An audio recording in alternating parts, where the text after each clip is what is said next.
Hello and welcome everyone on the Information Technology and Service Management PCB webinars. My name is Bryan Strawser, the PCB organizer of this webinar, and today's topic is assessing the impact of a disruption, building an effective business impact analysis approach using ISO 22301. This webinar will be presented by Mr. Bryan Strawser, a principal consultant and CEO at Bryghtpath. Mr. Strawser has more than 20 years of experience.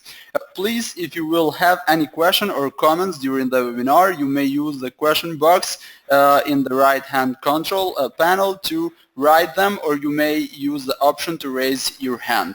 And Mr. Strawser will answer to them accordingly at the end of this presentation. Please, Mr. Strawser, you may start your presentation. Okay, thank you, and good evening and good morning, everyone. As I was introduced, the two things you need to know about me in terms of background is that I spent 21 years at Target Corporation in Minneapolis, Minnesota, a global retailer, where I led the global crisis management and business continuity function there for the team. I left in 2014 and founded a strategic advisory firm called Bryghtpath, where we really focus on global risk, business continuity, emergency management, crisis communications, and public affairs. And of course, we work with PECB as a training partner, and I'm a PECB instructor. We're going to talk about the ISO 22317 standard for impact analysis, or BIA, today. And we'll do this in terms of, we'll talk a little bit about the ISO 22301 standard to set some context, and then we'll talk through the new standard for BIA, the 22317 standard. And then we'll talk about some practical examples of how a business impact analysis could be conducted within your organization based on work that we've done. So if we start back in 2012, we had the adoption of the ISO 22301 standard. As we all probably know, this originated as a British standard called 25999. It was adopted globally in 2012, and like all ISO standards, it intersects quite well with other ISO standards such as the 27000 series on information security. This standard is really about establishing and maintaining a business continuity management system, and the standard can be used for accreditation for your organization as a compliant organization, and it can be used as certification such as the lead implementer or auditor and lead auditor certifications that you can obtain through PECB. The the 22301 standard lays out a number of items related to a business continuity management system, and like all ISO standards, it follows a fairly consistent structure. It outlines terms and definitions, the organizational context, and then talks through leadership planning support, operation, performance evaluation, and continuous improvement. And again, this is your basics of setting up your business continuity management system. What's important for this discussion about the business impact analysis are really two pieces within the third clause of the 22301 standard.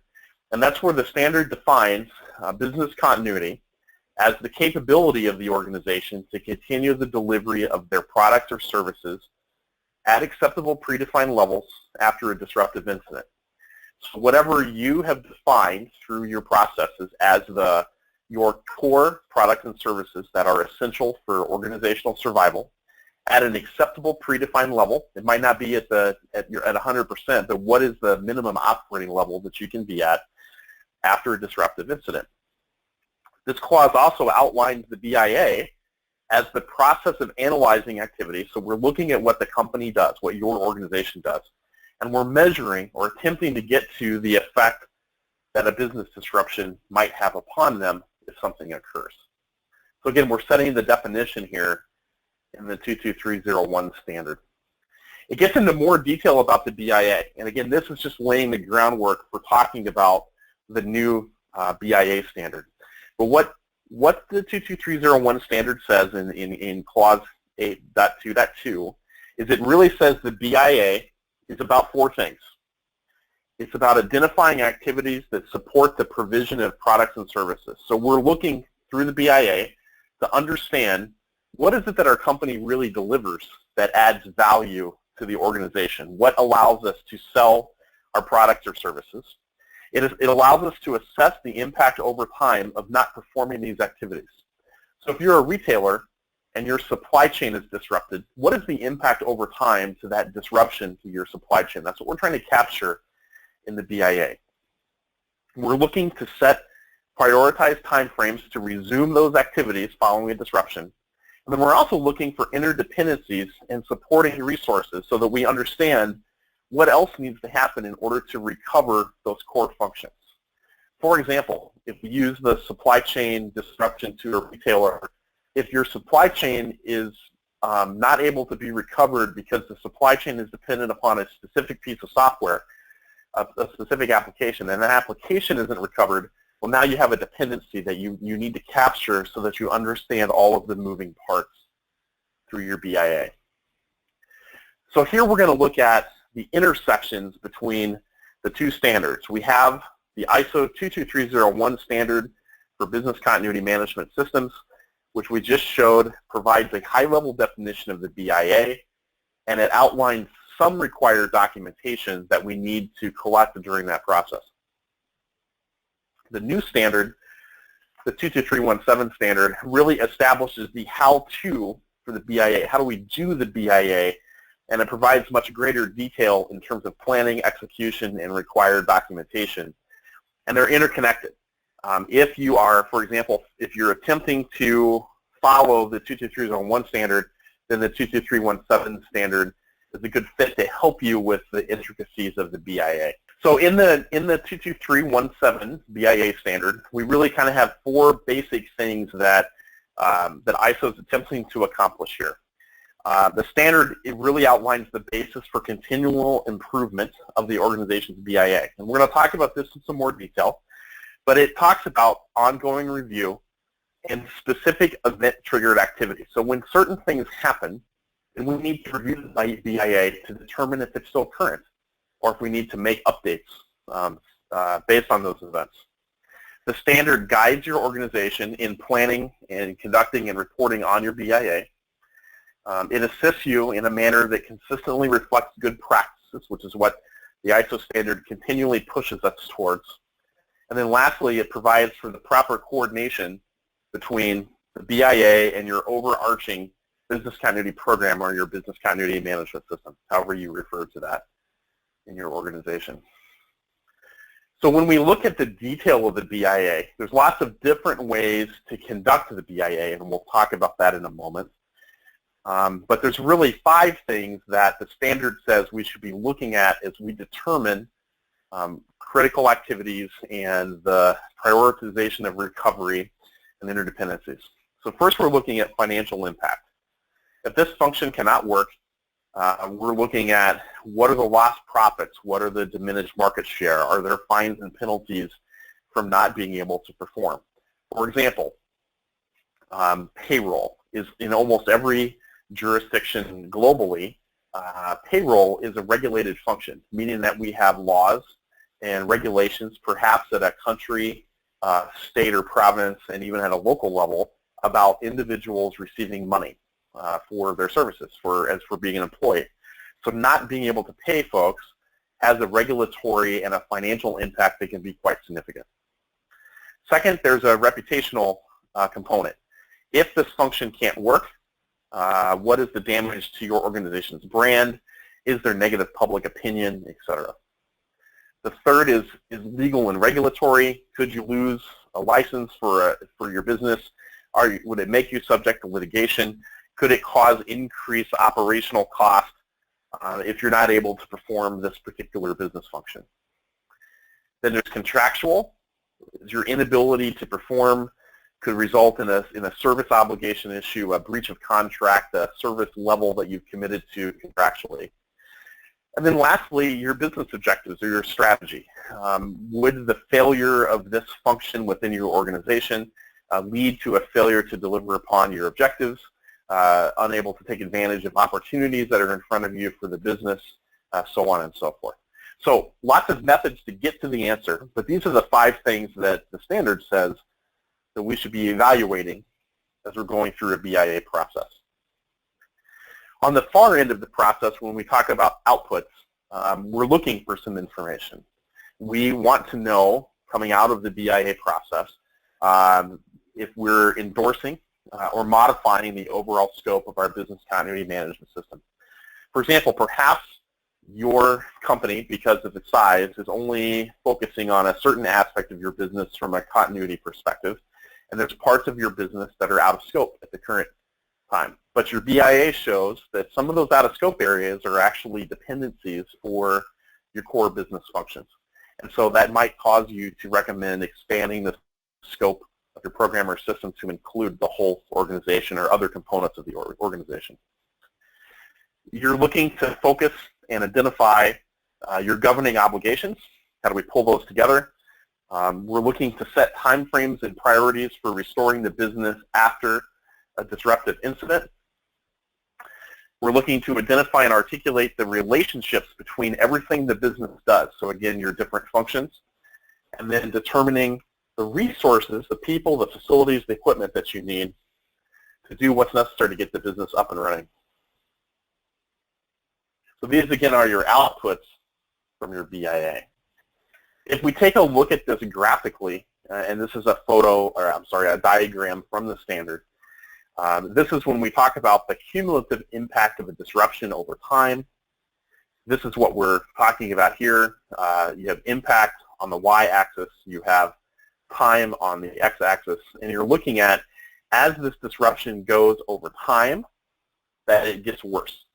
And you start to see the different categories of areas that we were measuring earlier start to play into a bigger and bigger focus here. You see here with this disruption, a disruption in minutes or hours, day or days is not significant to this business based on what they've defined. But when you get into a disruption of 7 days or longer, well, now we have an impact that we've said through our BIA is unacceptable. And now we need to perhaps invoke our business continuity plans or begin to take other steps. But you can show over time how that impact grows. And a good BIA would allow you to do this, particularly if you're using some software that might simplify this for you. The standard does say that we should monitor and review the business impact analysis on a regular basis. What we're looking for here is that the BIA needs to be monitored on a periodic basis. What we're really saying in the standard is that on some type of calendar basis, we should review the BIA in some detail. In organizations that I've led, we have done the BIA on an annual or perhaps every 2-year basis based on the size of the organization. This is really an organizational decision. I have clients that don't do a full BIA except on an every 3 to 4 year basis. And I have other clients that are growing so rapidly that they're doing really a good look at the whole organization every 6 to 9 months. So there is, again, this is very organizational specific. Second, the BIA should be reviewed whenever it's triggered by an event. Some of those events could be a product or a service change, a change in regulation, an organizational change at your company, or following a disruptive event or exercise that has resulted in some lessons learned. So, for example, if your organization just acquired a new international subsidiary, it's probably a good time to look at how do you integrate that, and how does your BIA evolve in order to accommodate this new addition to your business. The standard also calls for senior leadership validation. By this we mean that we're going to review the results of the BIA at the right level of detail with your senior management team. Sometimes you want, in this, these can be some interesting discussions. It's a very difficult topic to explain simply, but you want in this discussion to be able to get across an understanding of the critical functions, the prioritized functions that you've identified through the BIA, and what the cumulative impact of a disruption would be. You also want to look at, and we'll talk about this with metrics in a moment, but you also want to look at, are there gaps here that you need to explain that your data has told you that might result in changes for the future allocation of capital or expense or organizational decisions. For example, from my own career, in 2010 when I had led the business continuity function at my previous employer for just about a year, one of the things that we had identified through the BIA was that we had a significant number of applications that were very dependent upon a mainframe system that had a recovery time that was way in excess of what the business actually required. We needed to be up and running in a 1 to 4 hour time frame. In the event of a mainframe outage, our current capability was at 4 days, and that was not acceptable to the business, and it led to capital allocation in the following years to remediate that issue through a more efficient mainframe backup and recovery system at my company. So those are things that without the BIA, I don't know that we ever would have driven, because there was no other business need that was driving that type of issue. If you want to look at the process graphically, again, there's a few examples here from the standard. This gives a good example of the life cycle sourced back to the clauses within the ISO 22317 standard. At the top left, you see the prerequisites of context and scope and roles and responsibility, commitment and resources really feed into your product and service prioritization, the prioritization of your processes, the prioritization of your activities, the consolidation and final analysis, and then the top management endorsement of your BIA. In the middle of this, of course, you have the regular planning of the project itself, the management of the BIA on an annual, biannual basis, whatever time frame that you've said. And then on the far left, you see the output. The BIA really defines your program requirements, and this leads you to the selection of your strategies in order to address the recovery of those prioritized activities and processes. So this is a good process-based example of the life cycle. Second is this is just a different view of the same kind of information, the business impact analysis process that shows, again, on the left, your kind of inputs from different owners, the role of top management of the owners of your processes and the owners of activities, and how that feeds into analysis and consolidation, top management endorsement, and the strategy selection for how you will achieve those recovery goals that you're aiming for. Let's talk through a couple examples, and then we'll wrap up and talk about metrics and conclude our discussion. The BIA process, here's an example of how I've seen this done in a smaller business where you have maybe 15 or 20 processes or departments that you need to work through. Individual meetings with the 15 or 20 department leads or the right contact within those departments. Here, what you're looking to capture is the organizational information. So what is the process? What's the technology usage, the manual workarounds, the interconnectedness with other teams? What's the connectivity to corporate strategies and the impact of a disruption? And what's this business units or processes and activities tolerance of downtime? The analysis coming out of this allows you to kind of tier out that information received through those individual meetings and then feed that into a discussion with senior leaders for validation. In a smaller business, this works well. You can give everyone the individualized attention that they want. You can ask good questions. It's not overly time-consuming to accomplish even on an annual basis.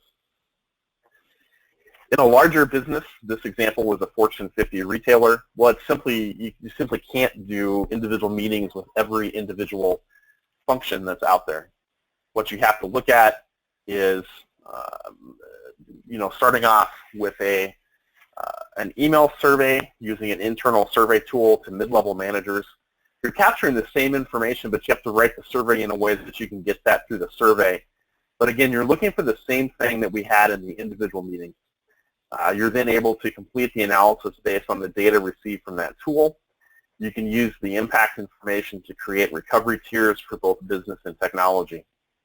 Your follow-on analysis is you will have groups that you need to validate information with, And you may have areas, particularly newer businesses, newer teams, newer processes, where you may have to meet with them in person in order to fully understand their connectivity, their technology platforms, their tools, etc. Again, the output of this is the same output as before, headed into a senior leadership validation discussion.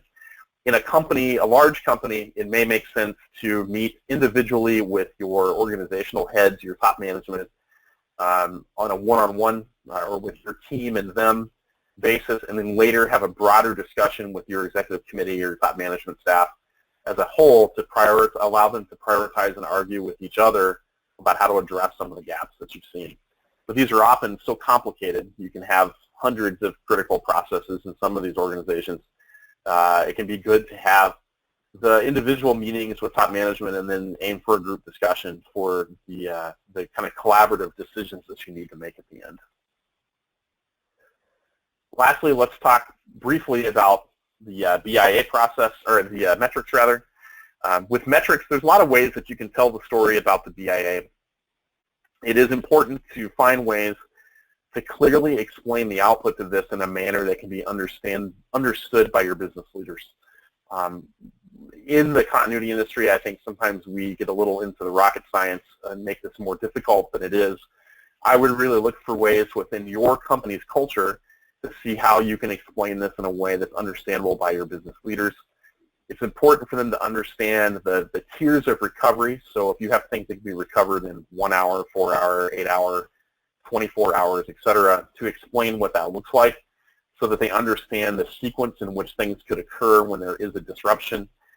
Make sure that you explain the interdependence of processes and facilities and technologies, and that you can explain gaps in the actual versus the needed recovery time for business or technology.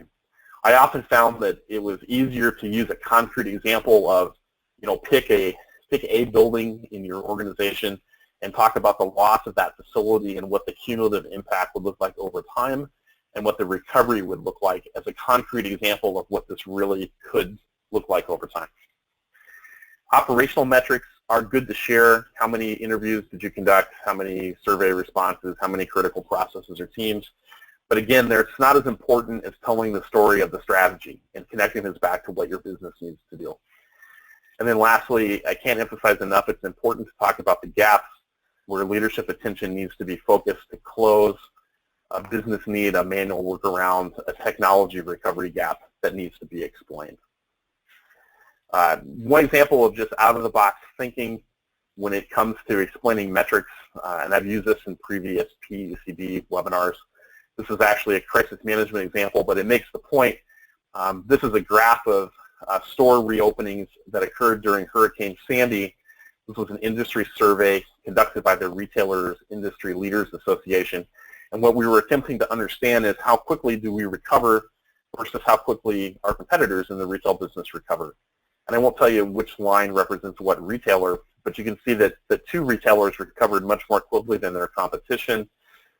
And using some other metrics in business intelligence, you can really explain a lift in sales based upon how quickly you're able to recover following a disruption, in this case, the hurricane that impacted the Northeast United States 4 years ago, and really use this to tell the story in a way that gets back to the core business result and a little less about the rocket science of crisis management and business continuity. So I'll stop there for questions. I think we're right kind of close to the time limit. You can learn more about my company at bryghtpath.com, and we do publish a newsletter with articles and webinars, seminars, and other things that we teach at bryghtpath.com/newsletter, and you can sign up there. And with that, we'll be happy to take your questions. Mr. Strawser, thank you very much for this highly informative presentation. I can see that some of attendees have raised their hand, so I'm going to unmute their microphone one by one so they can ask their questions. First, I'm going to unmute Angela Catch microphone. So give me a moment, please. Miss Angela, I have unmuted you, so please continue with your question. Okay, hello. Can you hear me? Yes, yes. Just go ahead. Okay, thank you.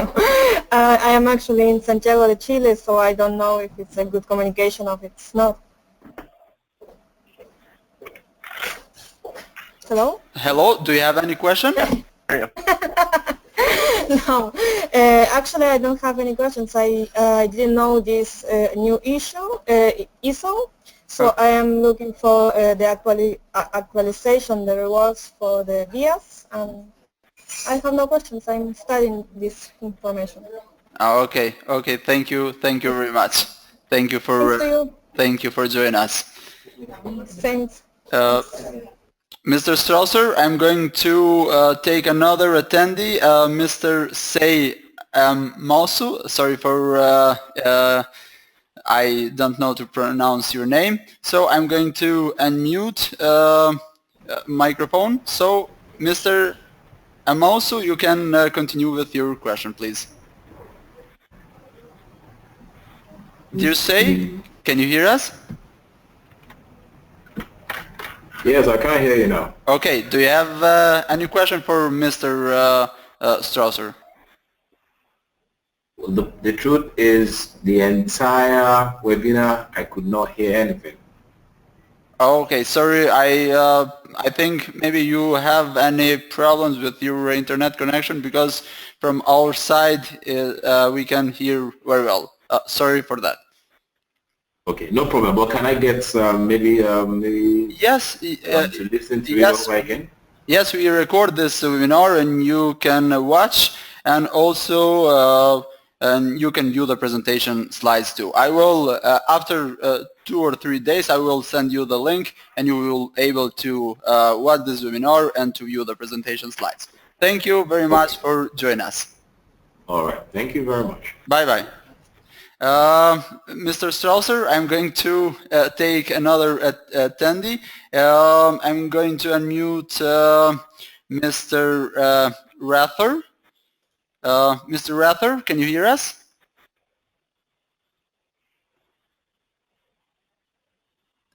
Mr. Rather, I think we have its microphone is not working, so we'll continue with questions. Mr. Strawser, can you hear me? Yes, I can. Yes. The first question is, can you tell which are the main reason to conduct business impact analysis? Sure. I mean, from my standpoint and the standpoint of the standard, if you don't conduct a business impact analysis and your company does more than 1 or 2 things, it's really difficult to understand what functions should be recovered in what time frame. For example, in a few years ago, one of my clients had a flood in there. It was actually it wasn't a natural disaster flood. It was a water flood due to a pipe that burst in a large skyscraper, and it impacted 3 floors within the building that their headquarters was in. And there were about 800 employees and about 7 different business functions. So if we didn't have a BIA to tell us which of those functions needs to be recovered and in what order, it would be really difficult for us to prioritize on the spot what do we need to do.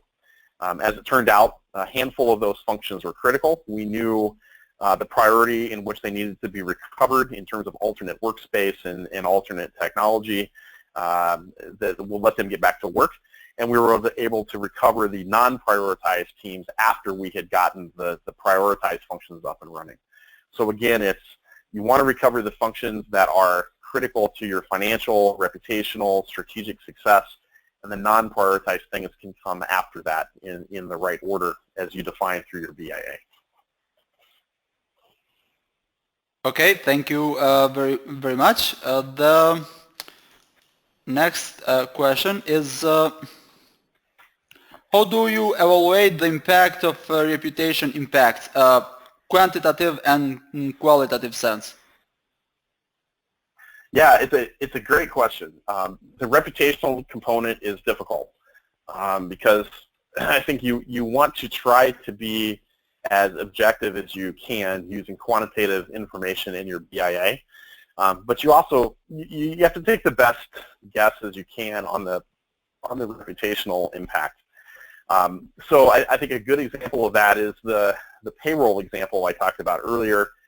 If a company can't pay its employees, there's a huge reputational impact that can happen. If you're a company that operates locations that people go to and expect to have a service, there's a big reputational impact if you're not able to do that, particularly if they have some ownership in that service. If you're a financial institution, for example, people want to be able to go in and get their money or deposit and do other banking functions. And if you can't be open because of a disruption and you're not able to recover over time, then there's a reputational impact in doing so.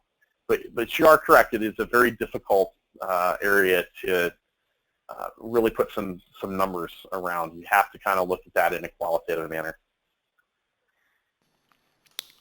Okay, thank you very much. Another question is,